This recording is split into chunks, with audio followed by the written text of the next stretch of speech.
অনাবিল আনন্দে ভাসছে ব্রাহ্মণবাড়িয়ার সদর উপজেলার মধ্যপাড়া গ্রামের জাহেদ মিয়া ও রূপা আক্তারের পরিবার। তাদের ঘর আলো করে আজ জন্ম নিল এক কন্যা সন্তান।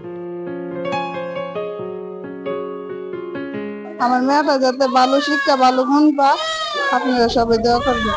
আমার ছেলের ঘরে একটা মেয়ে হয়েছে, আপনারা দোয়া করবেন মেয়েটা যেমন সুন্দরভাবে ভালো থাকতে পারে।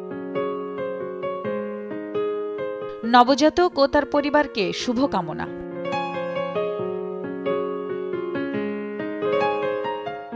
প্রথম থেকে আমার ভরসা টুইঙ্কেল বেবি ওয়াইপস। এর অ্যান্টিব্যাকটেরিয়াল ফর্মুলা শিশুকে রাখে জীবাণু থেকে সুরক্ষিত। 5.5 pH ব্যালেন্স শিট ত্বক রাখে কোমল ও মসৃণ, আর অ্যালকোহল মুক্ত হওয়ায় ত্বকে র্যাশ হয় না। টুইঙ্কেল বেবি ওয়াইপস, শুরুটা হোক যত্নে।